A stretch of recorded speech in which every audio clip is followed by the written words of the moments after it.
welcome back to another episode of Black Sesame, your one-stop shop for all things Black in Taiwan.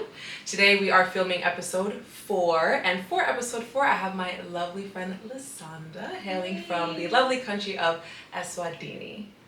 Did I say that right? Yeah. Did I get it right? Okay. That's pretty good, yeah. Okay, good. The T like a D. The T like a D, Eswatini. Yeah, that's perfect. Got it. Okay, yeah. perfect. Yeah. Yes, because before we were just talking about how I say Swaziland, but Or- then you say Eswatini. Yeah, so, but it's the Eswatini. same country, right? Yeah. Okay, good. Okay. Yeah. All right. So yes, welcome. Thank you for joining me Hi. today. How's it going? Hi. Good. I know it's Yeah. happy Sunday. Yeah, A it's little a bit happy rainy, but it's Sunday. okay. Yep. All right. And so, like we were saying off camera, the reason why I wanted to have you on today is because I want to try to get as many diverse people as possible on the show. Mm-hmm. And one of the first questions that I ask everyone is, how long have you lived in Taiwan? I've lived in Taiwan for over 6 years, so I've been here since August 2016. August 2016. So that's over 6 years right now. Yeah, that's a long time. So I'm studying my 7th year in Taiwan. Okay. Yeah. And how did you choose Taiwan as a place to study? Oh, I didn't actually choose Taiwan as a place to study. So I was supposed to, so I finished my grade 12, which is like matric, right? In South Africa. So I was supposed to, after I get my results, I was supposed to apply to study in South Africa I was supposed to start studying in June of 2016. But then while I was waiting for June, my dad used to work with the ambassador of Taiwan in Eswatini. Okay. So they were very close friends. So he's the one who said, oh, actually, there's some sort of like scholarship that your daughter could apply for, you know what I mean? And then I applied, but I didn't really care. Like, I just never, like, I didn't care. I was like, oh, whatever type of thing, you know what I mean? Like, yeah. I wasn't even worried about it. My head was like, okay, I'm waiting for June so I go to South Africa. And then the next thing, I receive a phone call that says, hi, you got the scholarship. Okay. And it actually pays for everything, like your flight, you get a very good stipend, like it was 30,000 every month. Okay, and okay. And then my parents asked me, like, do you want to go to Taiwan or do you still want to go to South Africa? And I was like, I want to go to Taiwan. Taiwan, yeah. So, yeah. But the only problem I had was the fact that the scholarship is 5 years, right? Okay. So the first year you have to learn Chinese, just Chinese for the whole year. Oh, Just so nothing no other else, outside yeah. classes, So only learning so that was the Chinese. thing. Okay. I was kind of like, you know, because when I'm calculating, I'm like, I could be doing my first year, and you know, I could be graduating in 2020. But Right. then I have to graduate in 2021. That's just one extra year. Right. But I was younger then, you know, when you Yeah. sort of like have a plan for your life, you say, okay, first year, second year, I have to graduate, but this year, by this year. But Right. then I was like, I got here, and then I was like, it really doesn't matter. So the scholarship came with, like, obviously, like, okay, your education's paid for. Yeah. And then you got a 30,000 NT No. a The month 30,000 is you cater for everything yourself. So the 30,000 is like Like your you money pay for your tuition, you pay for your Okay. accommodation, your living expenses, health insurance, everything with that type of money. Okay. Yeah, so gotcha. you receive it for like 5 years. 5 years. Yeah. So it's 30,000 Every a month. month. Yeah, for and 5 then they pay years. for your flights the Flights. first time you come and when you graduate. Oh, okay. Yeah, so if you want to go home in between those years, it's on you. It's on you. Yeah, okay, but if yeah. you want to go home when you finish, then they'll give you Yeah, that so flight yeah, money. yeah, Okay, yeah. that sounds like a good deal. Yeah, it's really a good deal. Yeah. Yeah, it's very solid and it's very sustainable. You can live on that and without any problem. Like it's Right. okay. It's enough for a person to survive on. You Okay. can never complain Yeah. unless you have high standards. But if you if you're content, because they look at you as a student, right? Right, So right. it's enough. It's enough for Yeah, a student. yeah, right. yeah, Okay. So it's enough. And before this person had said, "Hey, actually, there's this thing in Taiwan." Had you ever heard of Taiwan before? Oh yeah, You have? because my Okay. country has a close relationship with Taiwan, right? Okay. So I was aware of Taiwan. and Okay, great. Yeah, so so I- Eswatini and Taiwan have good diplomatic relations. it's the only essentially. country in Africa that has diplomatic relations with Taiwan. Is it? Yeah, you Oh, I don't even didn't need a visa know. to come to Taiwan if you're from my country. Oh, I didn't know that. You don't need That's a so visa. funny because I know a lot of other like Gambians and people like that. They come here to study. I assume that they also had diplomatic No, I relations, think- but maybe not. If it's not Somaliland or Burkina Faso, those were the last ones to drop Taiwan because I think it was the three of us left. I'm not sure. Okay. But I know Burkina Faso, they left in 2019, 18. Okay. Yeah, 2018 because I had a friend. So I think in 2018 they left Taiwan because they cut ties. They cut ties. And then I'm not sure about Somaliland, not Somalia, Somaliland. Somaliland, okay. Yeah, so I think it was around that time, unless Somaliland is still part of, but I'm not, as far as I know, Swaziland is the only country. Yeah. Oh, wow, that's interesting. Okay, Yeah. and then you're still studying, right? No, I graduated. Oh, you graduated? So this is my master's. Oh, okay, there we go. Congrats. This is my master's. Okay, so you finish your bachelor's was from 2016 to 2021. Yeah, in Taichung. Yeah. Okay, and then now you're in your master's. And then I moved to Taipei for my master's. So now I'm just starting my second year. Okay. Yeah, my master's. So I started my first year last year, September. Mm-hmm. And then now I'm starting my second year, which is my final year of my master's. Oh, okay. So for your bachelor's, what do you have your degree in? Oh, it's sustainability science and energy engineering. Oh, dope. Okay. Okay, that's dope. And then does your master's kind of go along with because the sustainability part of my degree is sort of like environmental health, and it has a lot of environmental health. And my master's is like global health. Okay. So there is like a bit of everything there. Okay. And global health is kind of like something that is very universal. It can kind of like fit in any other profession, obviously in the terms of engineering and environmental whatever, so you can fit that into my global health and it fits in right well. Okay. So yeah, it's okay. Yeah. Okay, great. Yeah, I'm sorry, I didn't even realize that you are. So you finished the first part of education, that's done, now you're doing your master's. Yeah. And when do you finish with your master's? Next year, June. So June 23. Yeah. Okay. That's when I graduate. Okay, cool. Yeah. And so when you finish, do you feel like you're gonna stay in Taiwan to work and put your degree to use, or are you just gonna Okay, the thing is, like in Taiwan, you are very limited when it comes to using your degree, because most of the places, they want you to have like 100% Mandarin ability. Oh. So it's almost impossible for a person to get a job in their profession in Taiwan, unless you're looking at research or working at the university, you know what I mean? Because I have a friend who's a research assistant, and she studied something that has to do with like agriculture or something, and she fits in right well because she's a research assistant. You don't really need like Chinese for that, you know, because she works with her professor and it's an English institution, you know what I mean? Okay. But I'm not in that path of academia, like I'm not in that path. I just want to do my own thing that has nothing to do with teaching or anything. Right. So I do not have a lot of options. So the only option I have in Taiwan is teaching.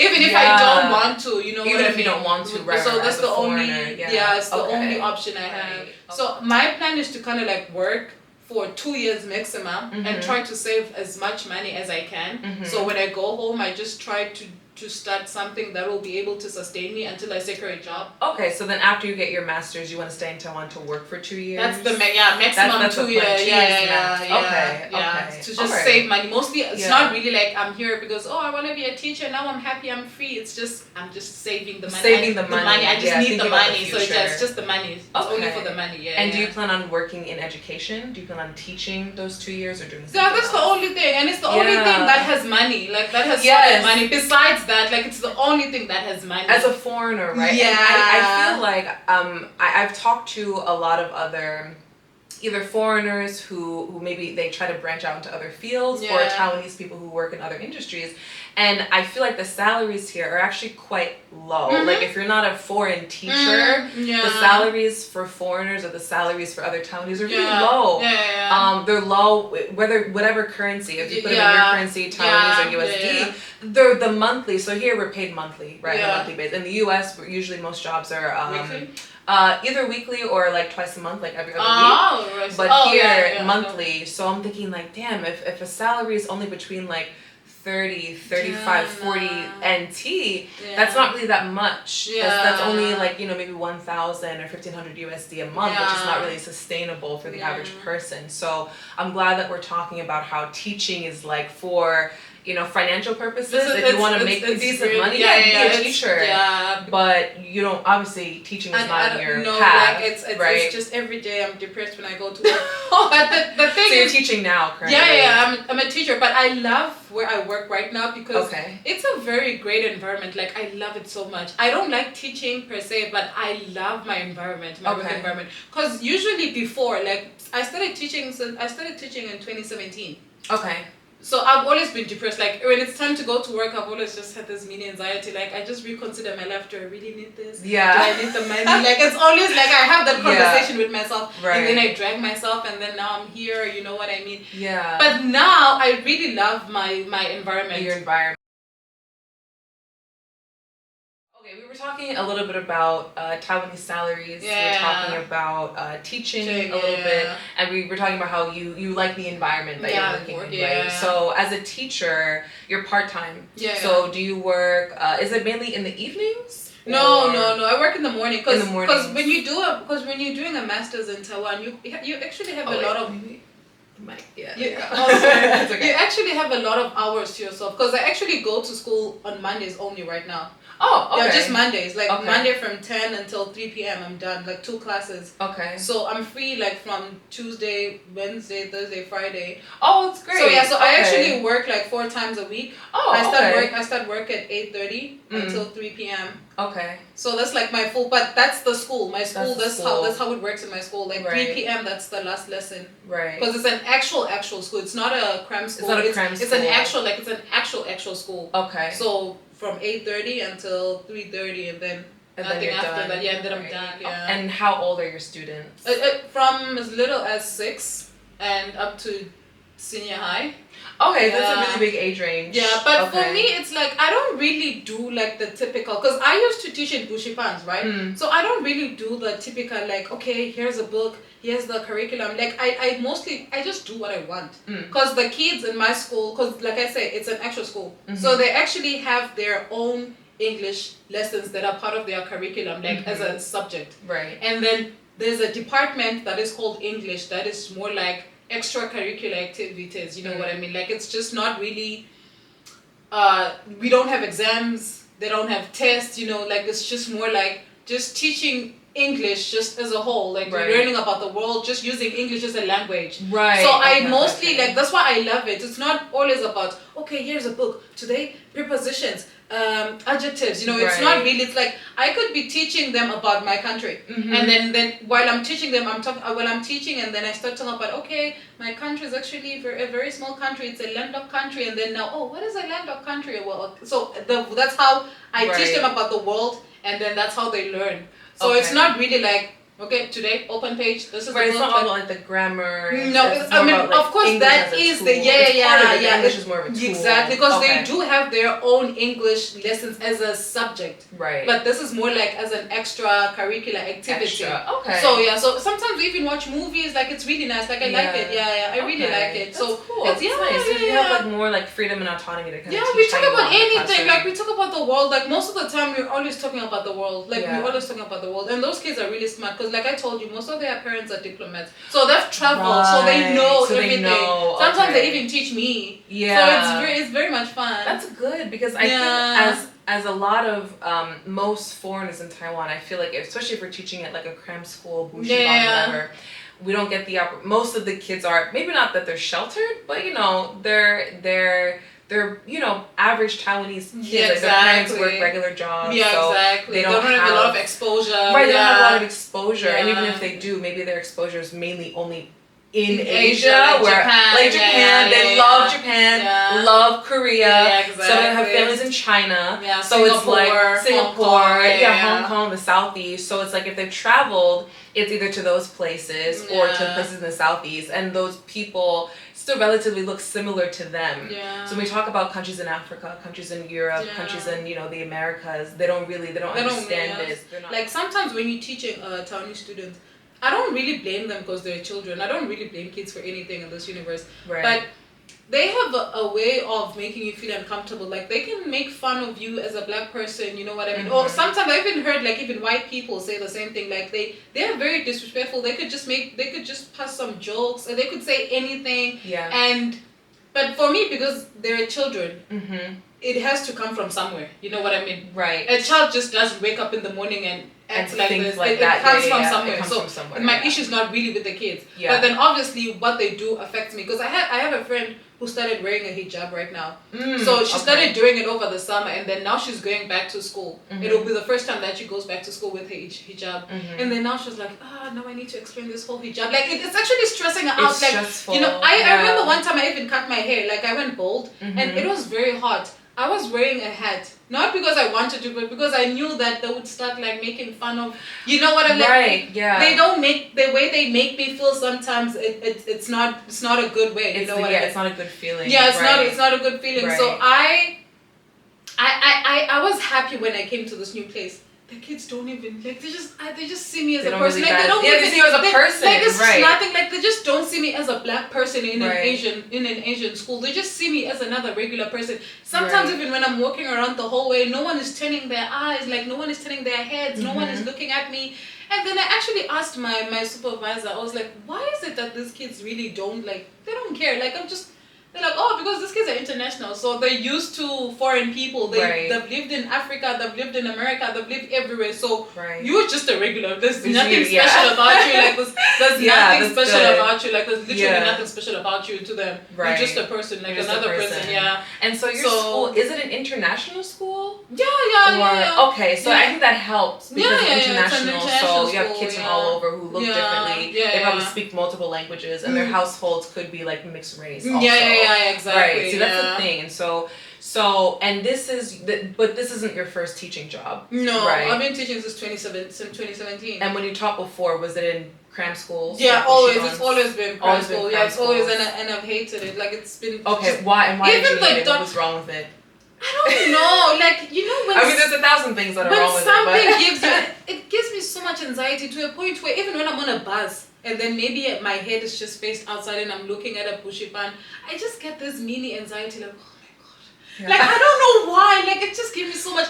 I just can't fathom like how like it's just such a toxic environment to me. I don't know how to put it into words, but I'm not happy. Mostly because like I don't like the whole system of like just as long as they're happy. Like they don't really focus, not in a bad way, but where I've been to, let me not just say in general, let me not generalize, but where I've been to, it's more like, as long as the kids are happy. It's not like the kids are happy and the parents are happy. So that's actually something that has helped me a lot during my interviews. When I go for an interview and then they ask me like, okay, so what is your teaching style? What do you do? I always lean on, I just aim to make the kids happy and I make sure that the parents are happy, because if the kids are not happy, they tell their parents and their parents are not going to be happy that their kids. So that's usually my selling point, and then most of the bosses are like, oh yeah, you're good. Yeah. They understand, you know. Yeah, they understand. But then deep down, like it's not real to me. Like it's not real because it's more like it's just it's almost like acting. It's a show. Yeah, it's a show. It's not real. So to me, it's not real, and I just. Like some people can do it, but I really can't. Like teaching is just not for me. Like I cannot teach people, and I'm sorry, I cannot. Like I have tried. Yeah. You know, I thought like since 2017, it's 2022. Right. That's a long time. I thought by now I'd be comfortable, but every day I'm just depressed. Right. Because teaching is not for you. It's just not for me. Right. Like it's just there's no way. No. I think it's and I think that I can't even do it. Like I can't even persevere. You know, some people like focus on focus on the money. Like focus on the money. But sometimes the money doesn't make up for the unhappiness. Exactly, like you know, or the emptiness you feel when you go to work every day. For me, I just can't. Like I do it. I mean, when I'm in class, don't get me wrong. Like when I'm in front of the kids, I give it my all. Like I don't, because the kids, they pay their money. Yeah, these are just young kids. You know what I mean? I can't be mean. I can't start bullying kids because I'm angry, because I'm depressed. You know, when I'm with the students, when I'm teaching, I have a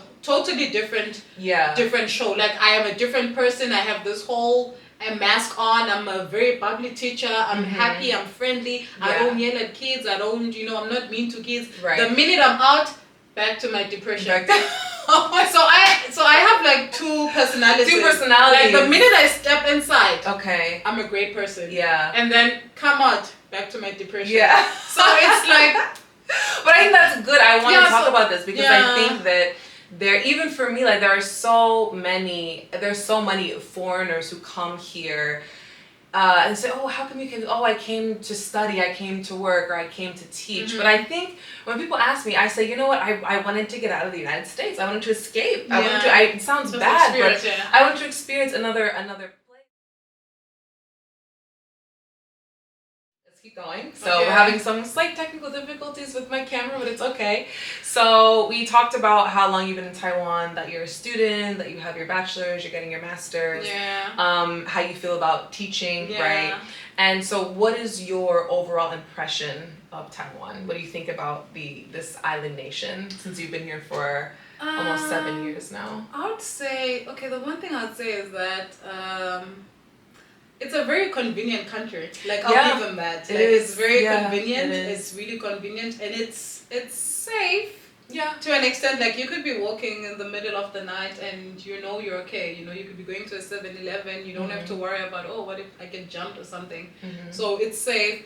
But in terms of like embracing people from other cultures, races, and just people who are not from Taiwan or Asia, it's very hard for me to say I am finding this place accepting of people that are like that. Okay. Because it's like the thing is, I come from Africa, right? So in Africa, everyone is black. Yeah. Right?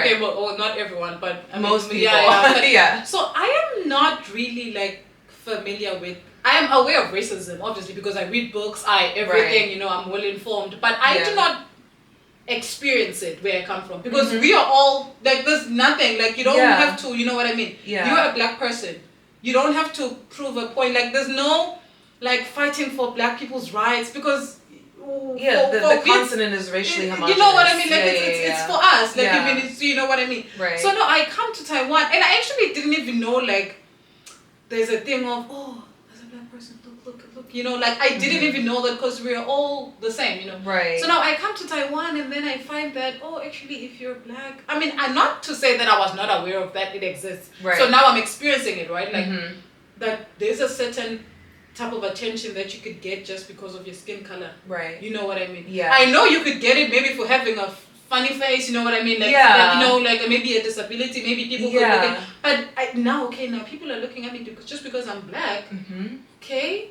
So now I'm starting to understand, okay, there's this, so there's something called like fighting very hard for your own race, for people to understand that, listen, I am black and there's nothing wrong with me, you stop looking at me, like don't touch my hair, like things like, because I didn't, not that I didn't know, but it didn't apply to my life. Right, you never had that experience. Like it didn't apply to my life, you know what I mean? Like it didn't. So now so me coming to Taiwan was now starting to learn about black culture awareness rather, you know what I mean? Because I really wasn't aware of that. And Taiwan is not the friendliest places when it comes to people of color, let me say that. You like think so? No, it's not. Okay. Because they just treat you like you are, what is it called? I don't know how to put it. Like you are, I could have a friend, right? Like it happened when I first moved to Taiwan.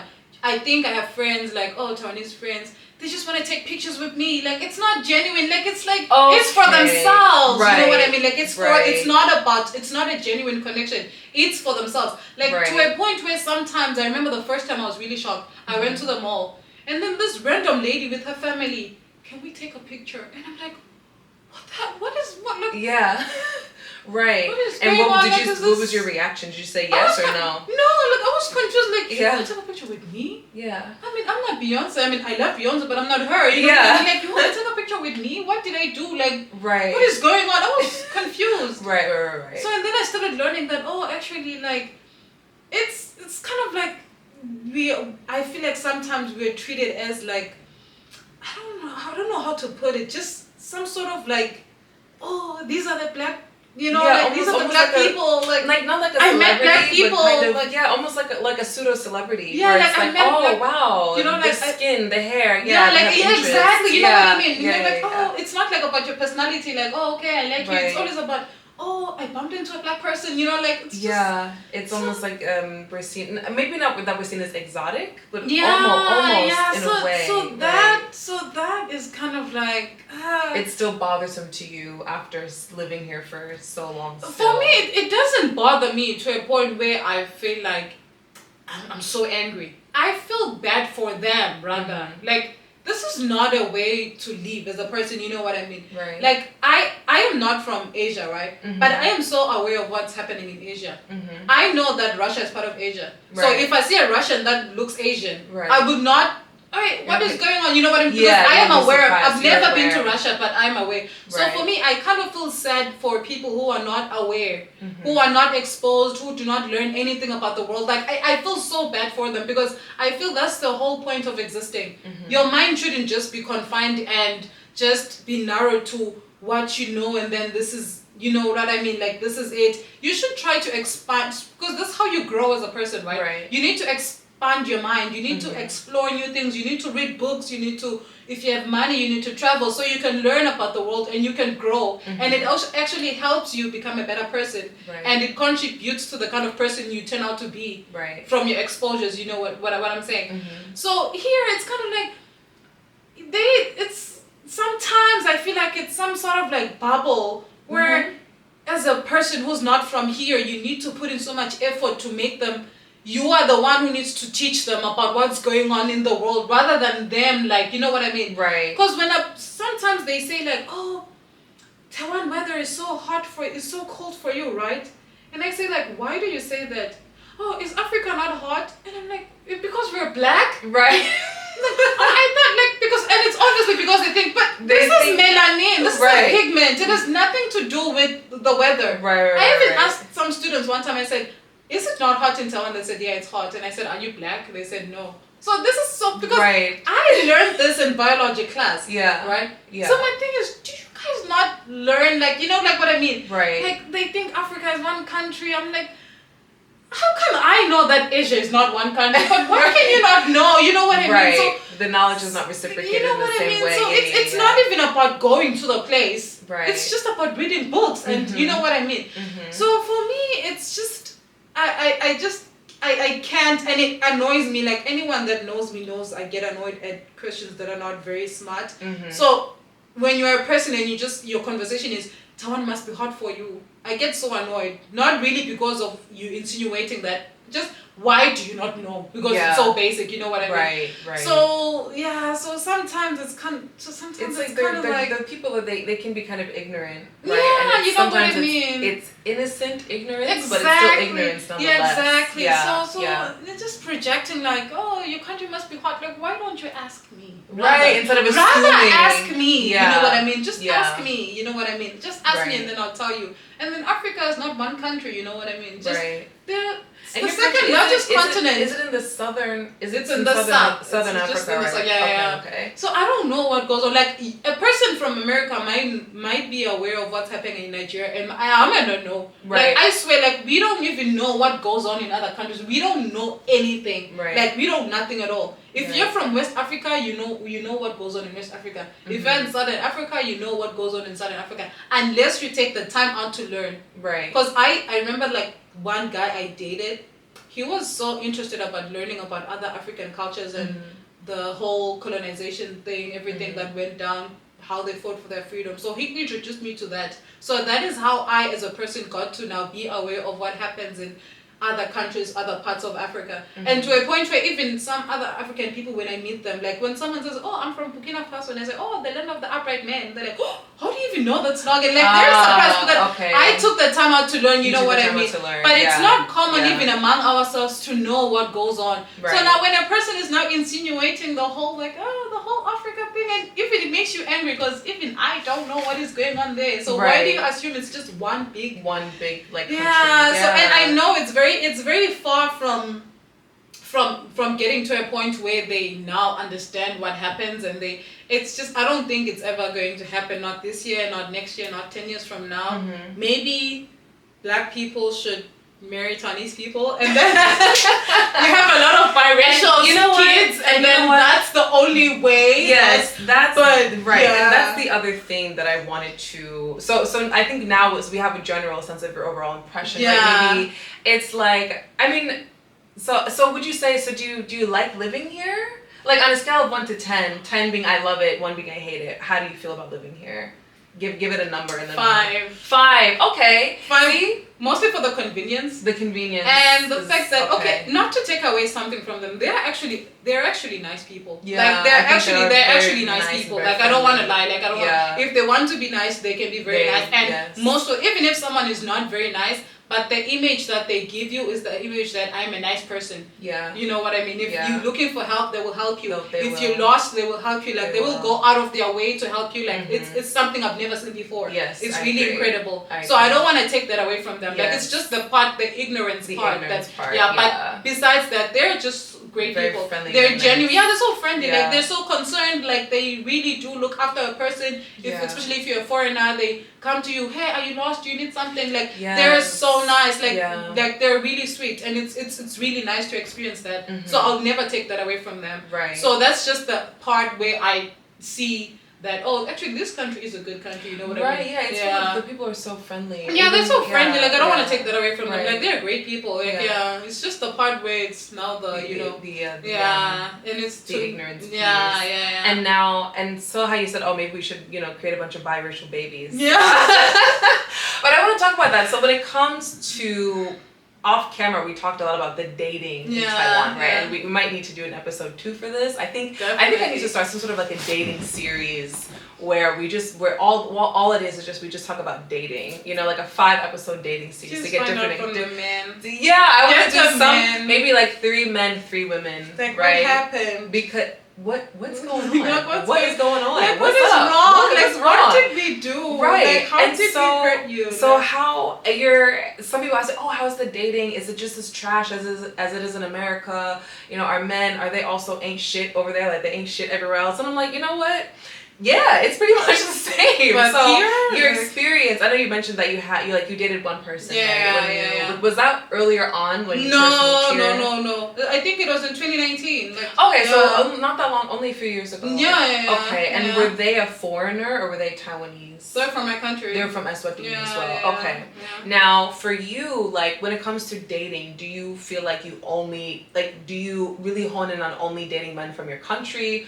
Only African men, only black men, or are you kind of open to the world of international men out there for you? Well, I could pretty much date anyone. Like I don't care. Like you don't care. Right? I don't really race, care. Color, like creed, whether you're Muslim or I don't really care. Like it just doesn't bother me. I don't care, and I am trying not to date people from my country right now because I just want to see what's there for me because I already know people from my country. Yeah. At the end of the day, I'm going to go back to my country, so people from my country are always going to be there. You know what I mean? Right. So I just want to try and see what's out there for me. Right. Yeah. Right. Maybe something outside of your own culture. Yeah. Okay. That's just my decision. Not because like I'm saying there's anything wrong with the men from my country. I feel like I'm in a whole different continent. Yes. And I'm here now, and then I want to do something that it's an opportunity for me to try something different. You know what I mean? So but in general, like, it's pretty tough, right? It's tough. I think it's tough. It's tough, and you have so many questions when you watch how people operate. Like, why do you treat women like this?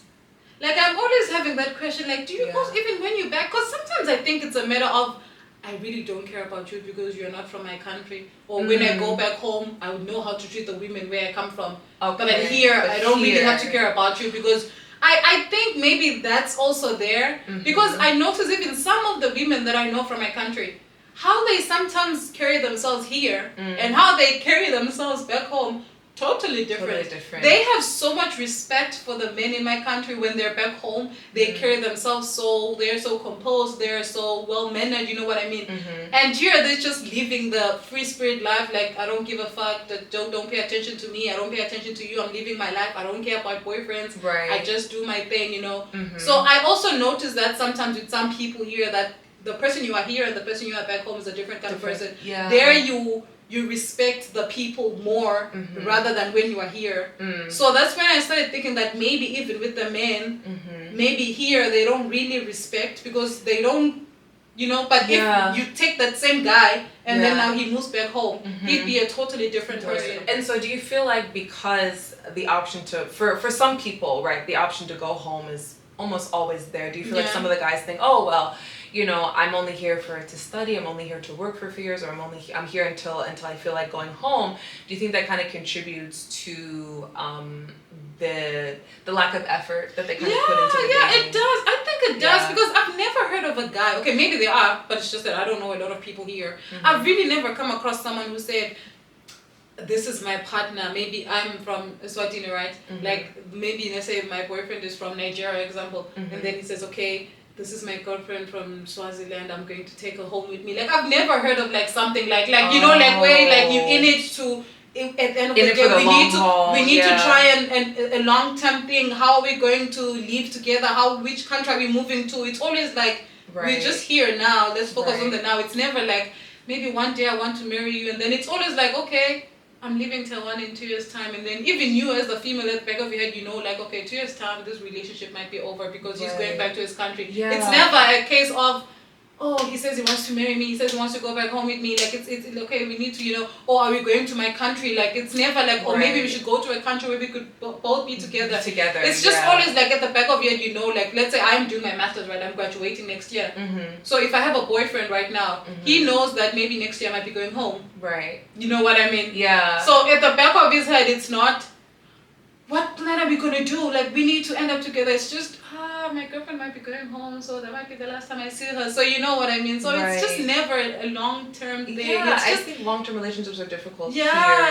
Especially in our community, because I feel like I've seen, I do feel like people say, why do you need to bring in race? Because race is very relevant. It's relevant, I'm telling you. I feel like dating here for white foreigners is just like honestly everything else for white people. I said it. It's always going to be 1,000 times easier. Finding a job's easier. Dating is much easier because I feel like a lot of people, especially Taiwanese, I feel like a lot of them kind of do aspire to whiteness. Especially the Taiwanese girls, they love to. My boyfriend, he's American, he's Canadian, he's South African, but he's white, right? So it's kind of like it's almost like a status symbol for them sometimes. And I feel like the men, it's relevant. It's relevant, and I feel like some Taiwanese men, even if they maybe do want to they're afraid. I think they're a little bit afraid to try to approach a black woman to try to date us. Maybe because we look different, our bodies are different, our skin is darker.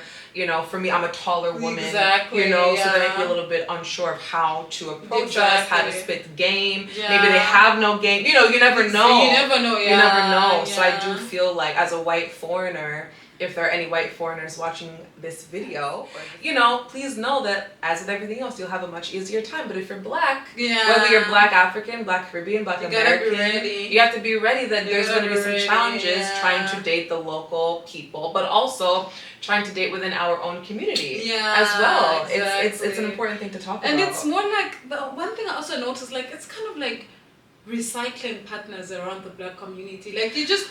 that's just one of the reasons why I don't date. The reason why I'm not phased. When someone is asking me out, I don't really get excited. There's a guy asking me out. I really don't care. I swear to God. If someone is asking me out, it just doesn't make me feel like, I'm a real person because someone is asking me out. I really don't care because I know you probably have dated 6 other people that I know. It's just rotation.